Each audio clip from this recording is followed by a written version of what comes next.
collaborer avec vos systèmes immunitaires plutôt que de les détruire? Vous savez, si je devais retenir un adage empli de bon sens, eh bien ce serait celui-ci. Empruntez les chemins insoupçonnés que vous offre la vie. Ici Soraya, et chaque mercredi, je vous emmènerai au cœur de nouvelles réalités.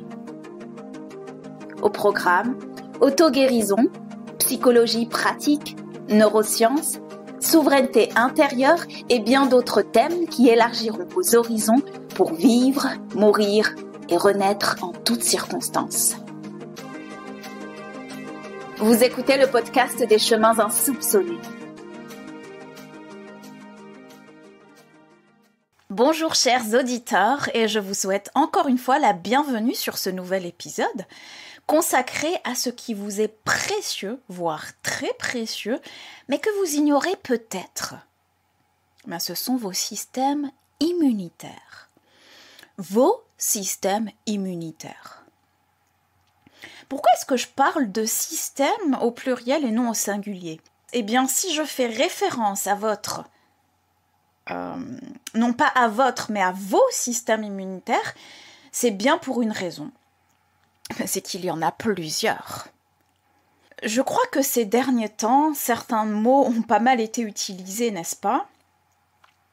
Utilisés de par l'influence médiatique, comme d'habitude. On s'est retrouvé à inaugurer de nouveaux tics de langage qui, dans une certaine mesure, vont être associés à des événements collectifs. Asymptotiques aussi. D'un coup, toute la population employait ce mot et savait exactement ce que ça signifiait. Seulement, ici, je ne vais pas évoquer le système immunitaire biologique tel qu'on le connaît ou qu'on croit le connaître, mais bien autre chose. Alors, restez à l'écoute.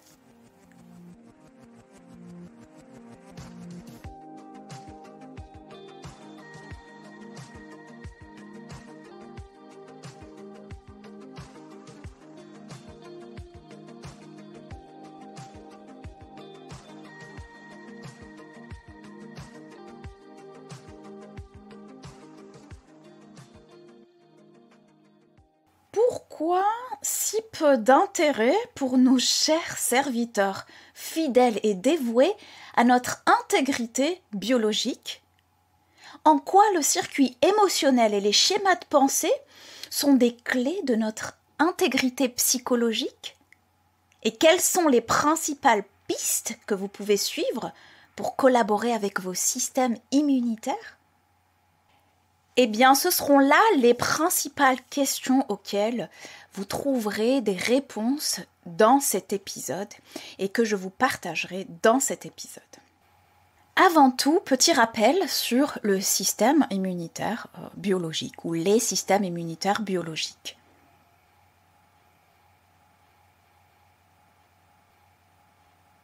Je ne vais pas rentrer dans les détails de systèmes immunitaires biologiques, des systèmes immunitaires biologiques, parce qu'en gros, il y en a deux, si on devait caricaturer, simplifier pour mieux comprendre dans la globalité. Je ne vais pas du tout rentrer dans le détail, parce que ce n'est pas l'objet de mon sujet ici. Donc, pour résumer, les systèmes immunitaires biologiques, c'est tout simplement un système, comme son nom l'indique, qui est relié et interconnecté entre lui, donc qui est relié, donc c'est un système, donc il y a une interconnexion qui est formée par des organes précis. Donc c'est un mode de fonctionnement global avec des organes précis qui vont interagir pour différentes fonctions. Notamment, donc ce système immunitaire, on le connaît, on sait qu'il est responsable des mécanismes de défense qui luttent contre les agresseurs biologiques extérieurs. À la base, ce sont des agresseurs biologiques extérieurs. Je ne vais pas rentrer dans le détail, parce que parfois le système immunitaire peut se retourner contre nos propres cellules. C'est le cas typique de ce qu'on appelle des maladies auto-immunes, des symptômes auto-immuns.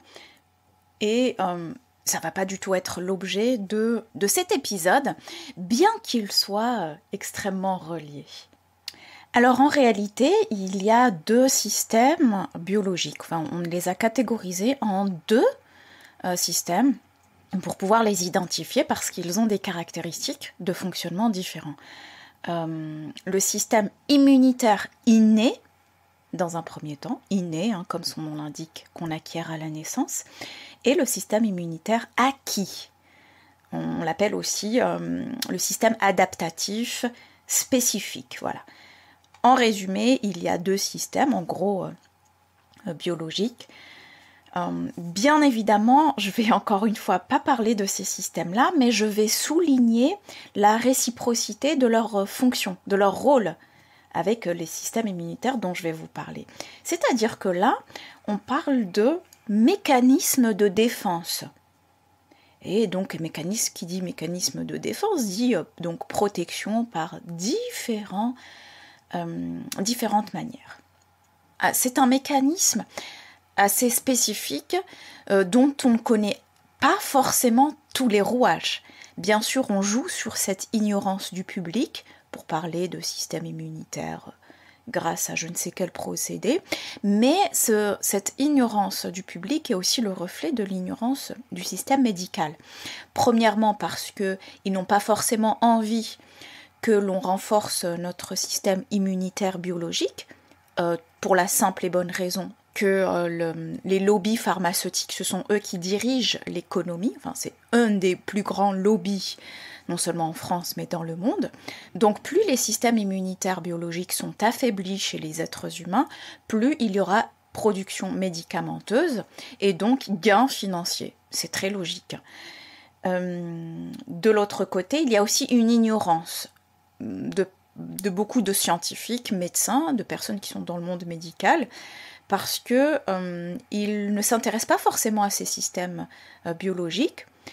Et ça, c'est la première raison. Et la deuxième raison, c'est que s'il y a des immunologues, c'est pas pour rien. Ce sont des personnes qui approfondissent la question.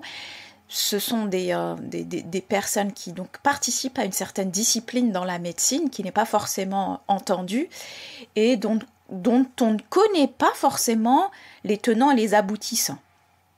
Et encore une fois, les recherches dans le domaine médical sont rarement pour le bien de la population. Pour ne pas dire, ne sont jamais pour le bien de la population. Passons maintenant au système immunitaire dont je vous parle depuis tout à l'heure. C'est ce que je nomme le système immunitaire psychologique.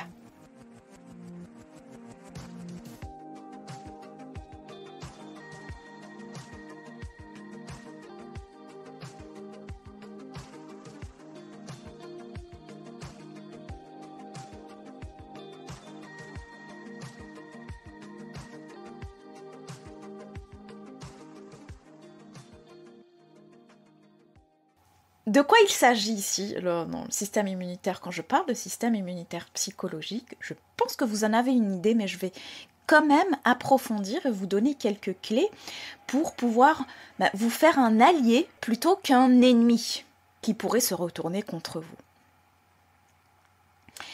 Alors, premièrement, avant toute chose, pour pouvoir faire d'un système un allié, la première étape, c'est de connaître son mode de fonctionnement. C'est de savoir un minimum comment fonctionne ce système-là. Nous sous-estimons par méconnaissance, et parfois même par fainéantise, le système immunitaire psychologique qui est formé de deux circuits principaux pour encore une fois caricaturer cette plateforme terrestre. Les émotions et sentiments, je vais les placer dans le même circuit. Et le deuxième, mental. Émotions, mentales qui vont former la psychologie dans sa globalité et avec toute sa complexité. Quand je parle de plateforme terrestre, je parle des trois éléments qui composent nos identités terrestres. Physique, émotionnelle et mentale. C'est ce sur quoi nous nous basons pour explorer, pour expérimenter cette sphère terrestre. le physique, donc comme je vous ai parlé, c'était plutôt biologique, on parlait du système immunitaire biologique, et souvent, voilà, vous avez toutes les recommandations pour booster votre système immunitaire, la vitamine C, tous les nutriments, et une tonne de vitamines, de nutriments, etc., etc., dans les changements de saison, préparez votre hiver, tout ça, ce sont des éléments qui font plutôt référence à notre biologie, donc au corps physique, tel qu'il est représenté par, disons, une matérialisation de cette sphère physique. Donc, nous portons moins attention à notre système immunitaire psychologique. C'est-à-dire que les émotions et les sentiments, d'ailleurs, c'est ce qui fait que nous avons une expérience humaine que l'on partage avec les animaux, grâce à l'expérimentation des émotions et des sentiments, fait partie intégrante de nos barrières de défense. Donc si nous ne connaissons pas, si nous ne savons pas à quel point ce circuit-là a un certain impact sur la représentation de nous-mêmes dans un premier temps, et aussi et surtout un certain impact sur notre intégrité physique, les deux étant reliés. Le refoulement des émotions et l'identification totale à des émotions, à des sentiments, peuvent soit améliorer notre système immunitaire, soit l'affaiblir. Je vais en parler plus en profondeur tout à l'heure. Donc ça, c'est ce qu'on partage avec le règne animal, les émotions et les pensées. Et c'est la deuxième facette composante de ce système immunitaire psychologique, c'est bien évidemment le mental. On dit que certaines personnes ont dit que l'être humain est un animal pensant. On peut le comprendre d'une certaine manière. L'être humain est un animal, dans le sens où nous partageons en termes évolutifs toutes les caractéristiques animales, notamment les émotions, les sentiments, nos instincts les plus primaires, donc ça c'est ce qu'on partage, et pensant, c'est-à-dire que finalement l'être humain, ce qui fait sa caractéristique principale, c'est que c'est aussi un être pensant, contrairement aux animaux. Du moins, ce que l'on peut croire des animaux. On ne sait pas si les animaux pensent. Mais on suppose que non. On suppose que les animaux sont plus programmés de manière instinctive. Et c'est ce qui fait la caractéristique de l'être humain, c'est que c'est un être avec toutes les caractéristiques animales, et en même temps, on lui rajoute ce plus, c'est qu'il est aussi créateur grâce à ses pensées, ses idées. Donc, il crée des mondes. Il y a donc tous les schémas de pensée qui vont influer pareil à notre système immunitaire biologique. Et vous allez voir bien évidemment qu'il y a un lien entre le mental et les émotions. Il y a nos tendances innées, les conditionnements intériorisés, les paradigmes socio-culturels dans lesquels nous avons baigné et dans lesquels nous baignons, dont nous nous rendons pas forcément compte et auxquels nous nous identifions corps et âme. Il y a aussi les facteurs transgénérationnels qui vont aussi influer sur nos défenses et notre capacité à nous renforcer, nos capacités à nous protéger quelque part des influences néfastes qui peuvent nous affaiblir, non seulement psychologiquement, mais aussi biologiquement par conséquence. Et justement, je vais aborder les mécanismes qui affaiblissent notre système immunitaire psychologique.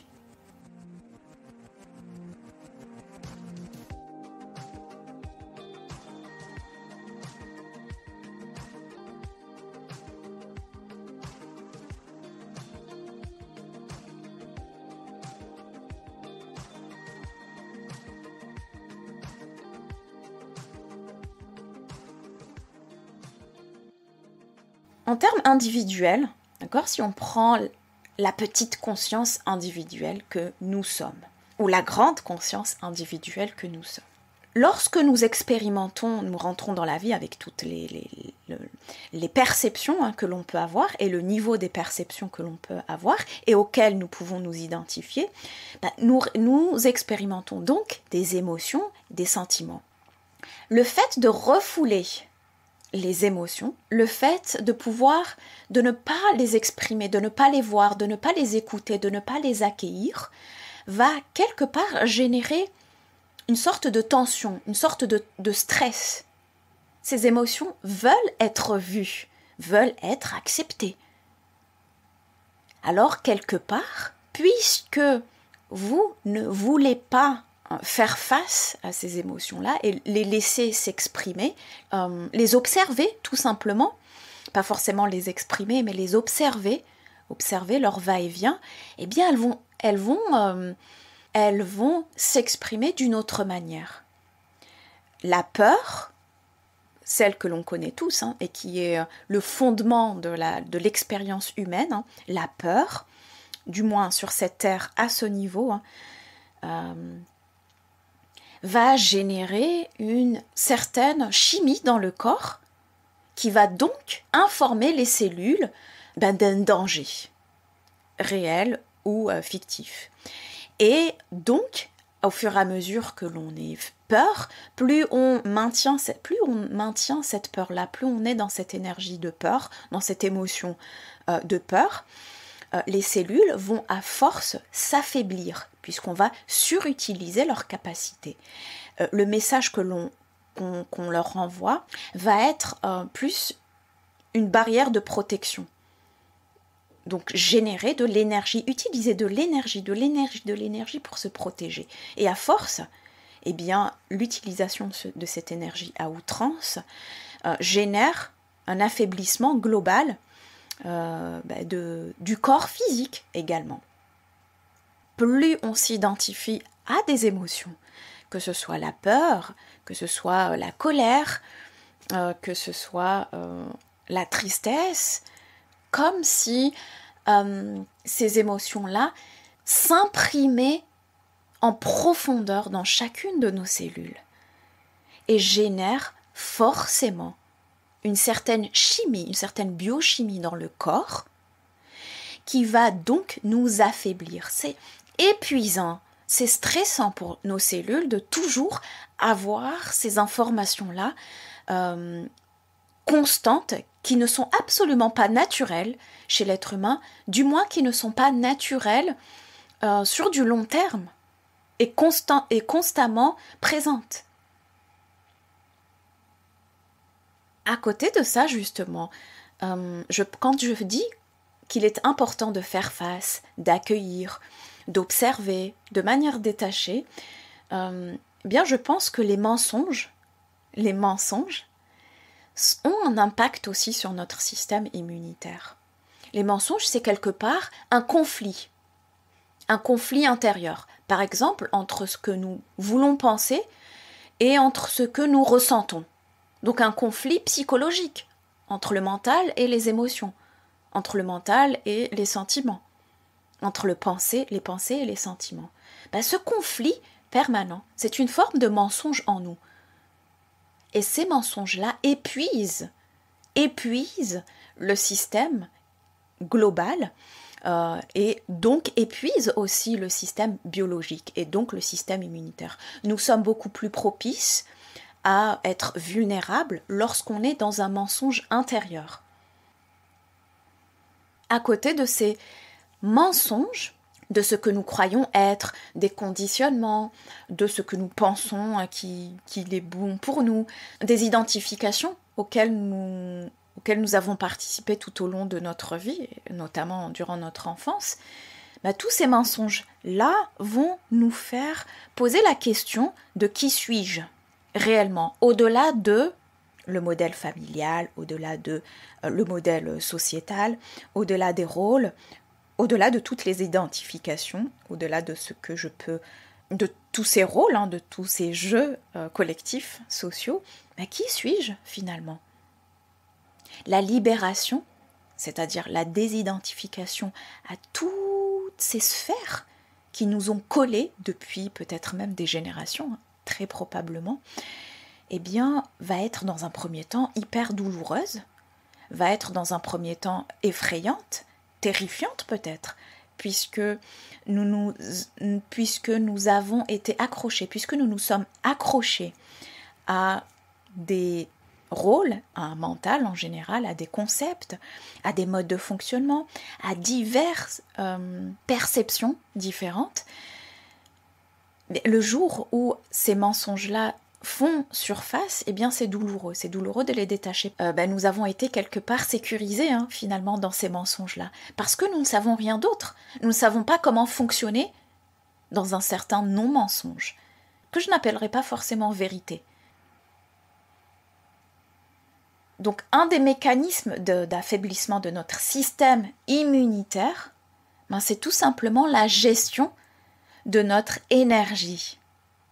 Mais oui, on parle de gestion énergétique extérieure, les ressources naturelles, les ressources énergétiques.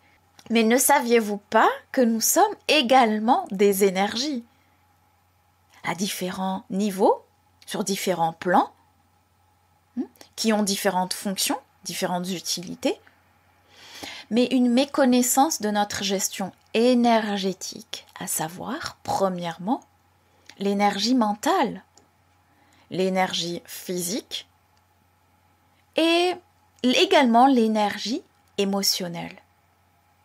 Vous savez que l'énergie physique est la plus, disons, visible, elle dépend des individus, elle dépend des personnes. Tout le monde n'a pas la même énergie physique.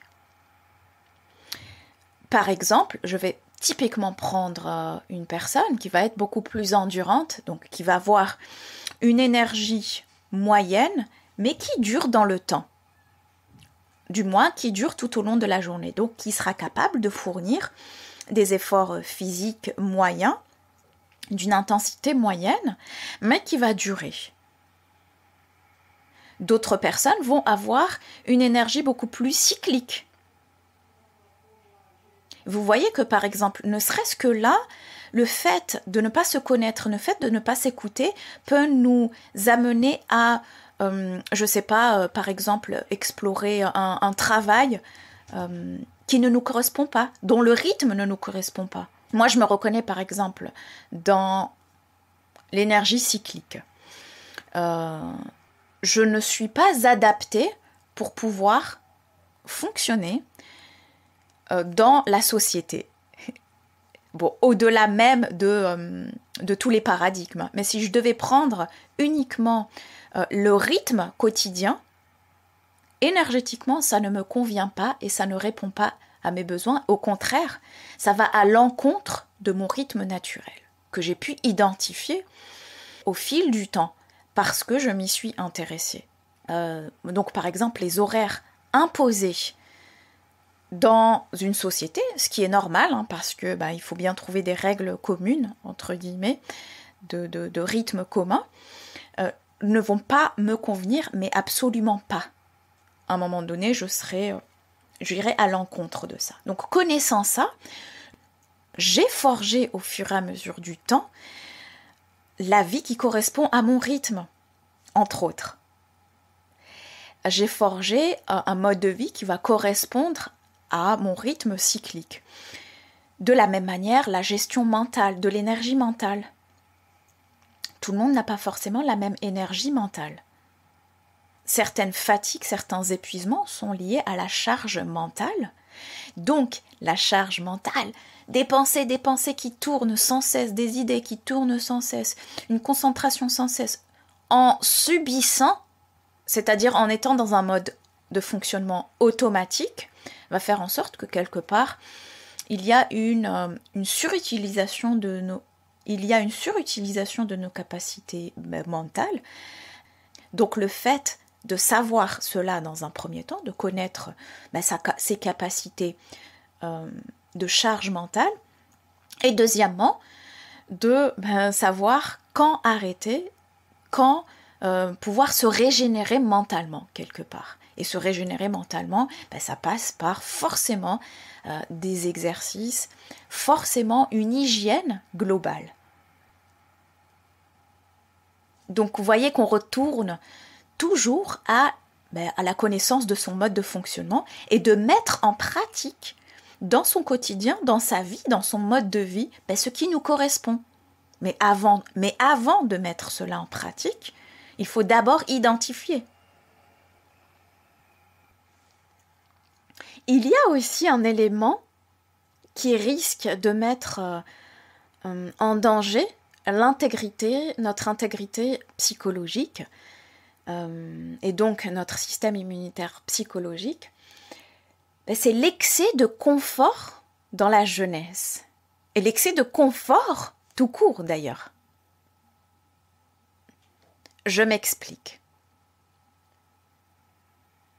Dès lors que nous n'avons pas forgé notre mental et notre circuit émotionnel à faire face à petite dose homéopathique, si je puis dire, à de la frustration, à du stress, à des efforts, à de la patience, de l'attente, à ne pas avoir tout de suite, à pouvoir maîtriser quelque part ses pulsions, ses désirs. Mais tout ça, on l'apprend dans la jeunesse.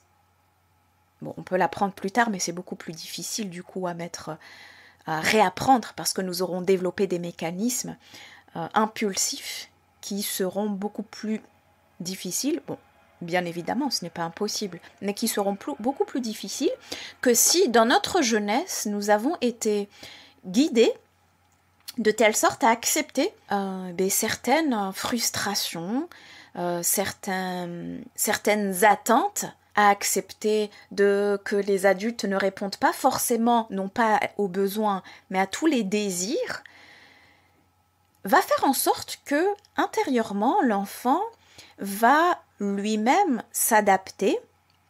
Bien évidemment, je parle dans un environnement bienveillant, chaleureux, affectif, et matériellement confortable, avec un minimum de confort. Maintenant, qu'est-ce qu'un minimum de confort ? Telle est la question. Mais lorsqu'on apprend à gérer, en fait, c'est les petites frustrations, quelque part, on offre la possibilité à l'enfant d'apprendre que dans sa vie adulte, dans ce monde, il n'est pas possible d'avoir tout ce que l'on veut, tout ce que l'on désire instantanément. Et réciproquement, un enfant surprotégé dans un environnement trop confortable va être privé de ses apprentissages. Donc quand il sera lâché, entre guillemets, dans l'arène, il n'aura pas développé les mécanismes psychologiques de défense qui ne se retournent pas contre lui. Ou alors il va en développer, mais souvent ces mécanismes de défense vont se retourner contre lui. Petite anecdote de mon enfance. En fait, ce qui est extraordinaire, c'est de pouvoir vivre dans différentes cultures, avec des paradigmes vraiment différents. Par exemple, dans mon cas, j'ai vécu mon enfance en Algérie et je peux dire que ça a été une expérience très très enrichissante parce que bien évidemment, premièrement, c'est environ jusqu'à 7 ans, 6-7 ans, que l'on développe, en fait, que l'on absorbe toutes les informations qui nous conditionnent pour le reste, entre guillemets, de notre existence. Et ce sont même pas des apprentissages, puisque jusqu'à un certain âge, l'enfant est dans un état, entre guillemets, hypnotique, qui fait que les apprentissages sont plutôt des absorptions. Il absorbe son environnement, et donc dans son environnement, je parle des émotions, des sentiments, enfin tout ce qui est invisible, des pensées, des paradigmes, des schémas, de tous ces mécanismes-là, de manière instantanée. D'ailleurs, lorsqu'un enfant a affaire à un environnement polyglotte, par exemple, il va, à l'âge de 7 ans, pouvoir parler très facilement 3, 4, voire plus de langues, sans forcément les avoir apprises. Et c'est après que, nous ne sommes plus dans un état hypnotique, du moins tel qu'on l'entend, dans un état d'absorption, nous allons plutôt faire appel aussi au circuit mental qui se sera développé, donc avec le circuit logico-mathématique, et qui va nous demander plus d'efforts conscients d'apprentissage. Parenthèse à part, mon enfance a été assez particulière à ce niveau-là, puisque le climat socio-politique était assez tendu. C'était le début de la guerre civile, ce qu'on appelle la décennie noire en Algérie, fin des années 80 et tous les années 90, c'était pile poil mon enfance. Donc les années 80, c'était mon enfance, et il fallait énormément patienter, il fallait faire preuve d'énormément de patience parce que rien n'arrivait tout de suite. Par exemple, il y avait souvent des pénuries de quelque chose, sans parler de l'administration, mais ça c'est toujours le cas actuel. Il y avait une sorte de patience, une sorte de gestion de la frustration qui était intrinsèquement liée à l'environnement. Donc, je sais que face à toutes les terreurs que j'ai pu expérimenter, parce que voilà, c'était un climat particulier. Mais disons que lorsque je me suis retrouvée dans un autre environnement, au fait, les petits obstacles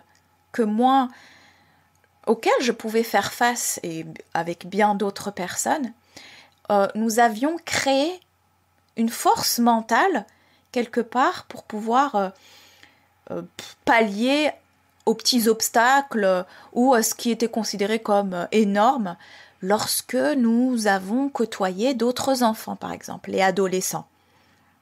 Donc pour moi, c'était des cacahuètes et c'était totalement... les réactions étaient parfois inadaptées pour moi, parce que les situations auxquelles je ne donnais pas forcément d'importance avaient une énorme importance pour les enfants de mon âge, par exemple, quand j'étais arrivée en France, pour les ados, parce que, premièrement, nous n'avions pas vécu les mêmes choses, et donc nous n'avions pas développé les mêmes forces par rapport à un certain environnement.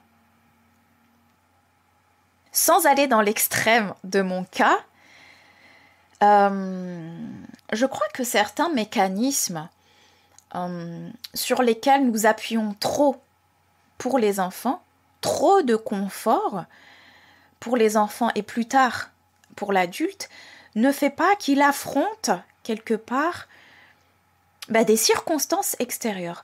Bon, quand je dis affronter, ça fait vraiment lutte, guerre. Mais ça peut être les deux en fonction des circonstances et de l'histoire de chacun. Il y a des environnements effectivement où malheureusement nous sommes amenés à lutter, à affronter, et il y a d'autres environnements où cette lutte, cet affront peut être évité, notamment psychologiquement. Tout ça, ça crée un stress, un épuisement, et c'est ce qui crée un affaiblissement du système immunitaire et qui enrichit donc l'industrie en général. La croyance en une force supérieure, c'est un des facteurs qui vont influencer soit, on va dire, positivement ou négativement nos systèmes immunitaires psychologiques. Alors c'est drôle parce que lors d'une expérience en psychologie sociale, je ne sais plus si c'était dans quel domaine, discipline de la psychologie en particulier, mais bref, c'était en psychologie. Alors on a identifié quelque part les capacités de résilience, entre guillemets, même si les mesurer est très difficile, mais il y a eu des expériences en ce sens, et on a regroupé des échantillons de personnes, des groupes de personnes, d'individus, des sujets, comme on les appelle, dans un premier temps, qui n'avaient pas de croyance en une force supérieure, que ça soit Dieu, autre, peu importe les appellations. On les regroupait ensemble, et de l'autre côté, des personnes qui n'en avaient pas. On s'est rendu compte que face à des épreuves difficiles dans la vie, que ce soit des deuils, des guerres, des traumatismes profonds, eh bien, la croyance en un être supérieur aidait dans la résilience, aidait dans le renforcement de ce système immunitaire psychologique. Puisque ceux qui étaient dans l'autre groupe, donc dans ceux qui ne croient pas forcément en une force supérieure, mais qui pensent que tout est déterminé par eux, donc en fait, la responsabilité de leur vie est immense, la charge de la responsabilité de leurs actions, pensées, émotions est immense, et que donc tous les résultats de leurs actions ne vont dépendre que d'eux-mêmes. Eh bien, nous avons remarqué que ces personnes-là étaient plus propices à des maladies, donc à un affaiblissement total psychologique et physique, lors de grandes épreuves, que ce soit des deuils, encore une fois, de la perte, de divorce, de guerre. Vous voyez, chers auditeurs, c'est assez intéressant de voir cette étude-là. Les croyances en des êtres supérieurs, en fait, aident dans les grandes épreuves. Je ne parle pas du quotidien. Ça, c'est autre chose. D'ailleurs, dans les expériences qui ont été effectuées, ils ont distingué les deux événements. Des événements plutôt banals du quotidien et d'autres événements qui, quand même, marquent quelque part des tragédies, disons, dans la vie individuelle d'êtres humains. Et c'est vrai, effectivement, maintenant que quand l'étude est faite, le fait de, non pas de croire, mais d'expérimenter une force supérieure. Il y a des forces, des influences supérieures qui nous dépassent, dont nous n'avons pas conscience. Nous ne sommes pas responsables de tout, heureusement. Et le fait d'apprendre et de réapprendre à retravailler main dans la main, collaborer main dans la main avec ces forces et ces influences, qu'elles nous soient visibles ou non, nous permet finalement d'accepter beaucoup plus aisément les épreuves que l'on n'aurait pas acceptées ou qui nous auraient beaucoup plus affaiblis, que ce soit, peu importe les drames que l'on traverse dans l'enfance, dans le passé et qui persistent aujourd'hui, bien le fait quelque part de prendre du recul, de relativiser, si on prend cette vision-là, eh bien c'est que quelque part peut-être que nous devions passer par ces épreuves-là pour être ce que nous sommes aujourd'hui, c'est-à-dire des êtres résilients, des êtres capables de puiser dans ces ressources inestimables qui ne seraient absolument pas visibles si on n'avait pas eu à aller les chercher. Si l'on est dans un environnement plat, confortable toute la vie, et que l'on n'a pas à aller chercher ces ressources-là, et que l'on n'a pas affaire à des changements et des transformations qui nous poussent dans nos retranchements, alors nous n'explorons jamais ces différentes facettes-là. Donc nous n'apprenons pas quelque part à renforcer ce système immunitaire et à savoir dans quelle mesure je suis le propre créateur de cette santé mentale globale.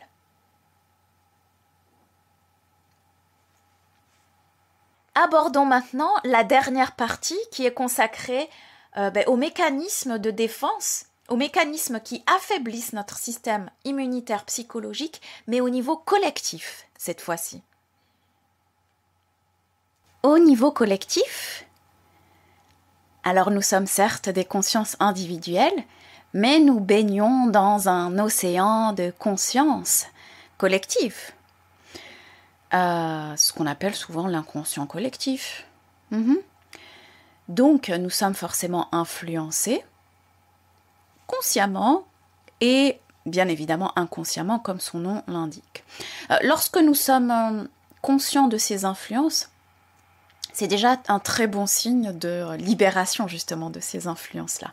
Parce que malheureusement, elles sont très souvent néfastes à notre bien-être, notre santé, notre intégrité et notre expérience sur Terre. Les peurs sont le socle des manipulations de masse. Dès lors qu'il y a des événements qui vont générer de la peur, ça marche très bien, c'est ce qu'on utilise. La peur. C'est principalement l'expérience humaine dans cette sphère-là, à cette époque, qui va projeter quelque part des peurs.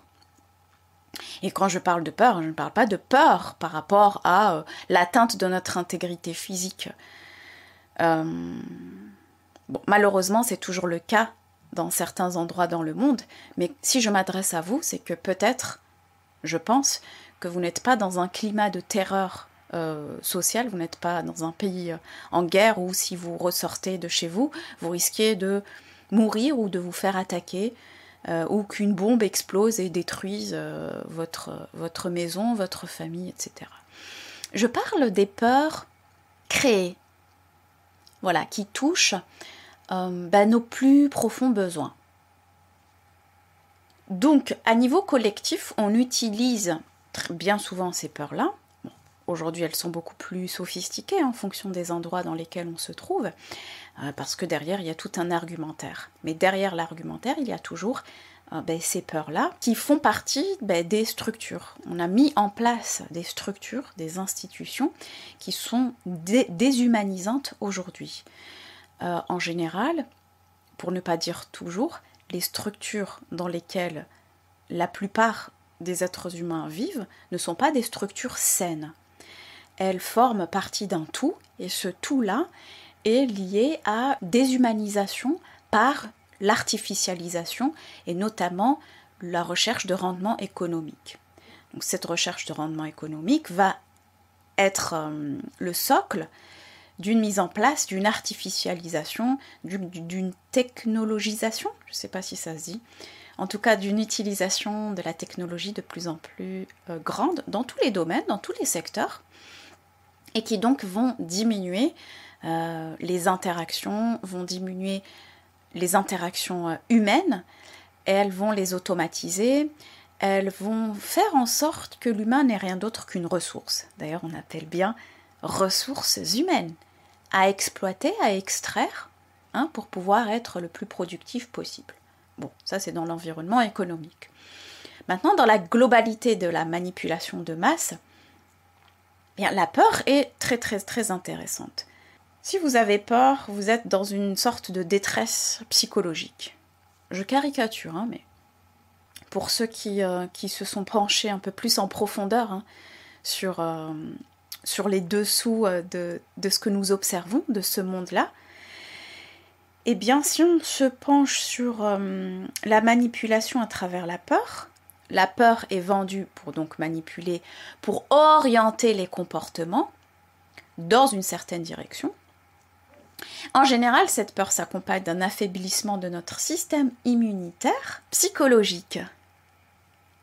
Nous n'avons pas appris à nous connaître parce que tout le système a été organisé de telle sorte à ce que nous n'apprenons pas à nous connaître tout simplement et que nous soyons des esclaves, entre guillemets, qui obéissent à l'intérêt du système.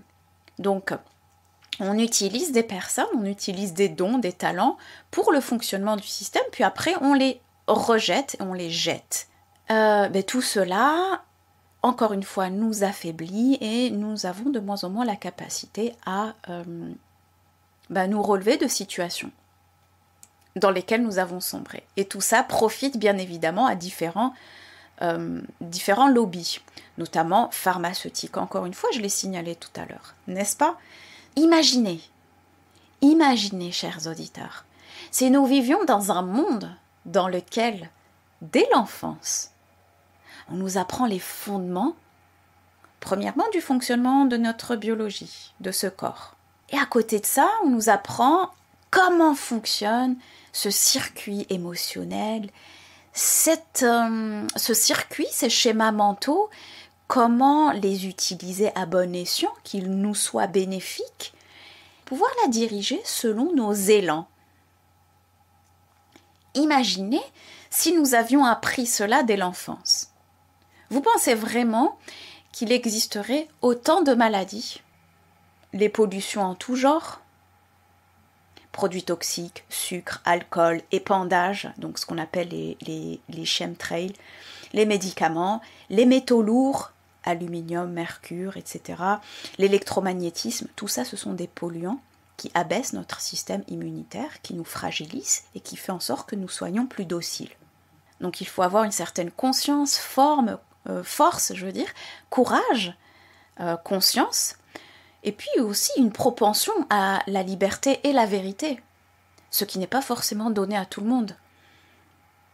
À une certaine époque, je pensais que c'était l'idéal de toute l'humanité. Et je me suis rendu compte au fur et à mesure que, non, ce n'est pas du tout l'idéal de toute l'humanité. Cet idéal de liberté, d'autonomie, de paix, ce n'est absolument pas l'idéal de toute l'humanité. Par contre, si c'est un chemin que vous empruntez, vous allez vous rendre compte, ou vous êtes déjà rendu compte, je l'espère, que tous ces conditionnements collectifs, tous ces mécanismes collectifs ont été mis en place pour affaiblir notre système immunitaire, psychologique et physique. Donc si nous sommes affaiblis, nous sommes plus capables d'être dociles. Nous sommes plus dociles à accepter la domination, la manipulation et l'abdication. Selon moi, il n'y a pas besoin d'expliquer selon des paramètres géopolitiques ou autres. C'est très simple. Tout a été mis en place pour justement cela. Parce que des êtres, c'est bien connu, on soumet plus des personnes dont le système immunitaire est affaibli. Vous, par exemple, qui avez été malade, lorsqu'on a un rhume, une angine, un petit virus, une petite maladie comme ça de quelques jours, parce qu'on a été peut-être faible, on a eu une période de stress, d'un affaiblissement justement de notre système immunitaire. En général, ça dure quelques jours. Et bien, durant ces quelques jours, on est totalement vulnérable.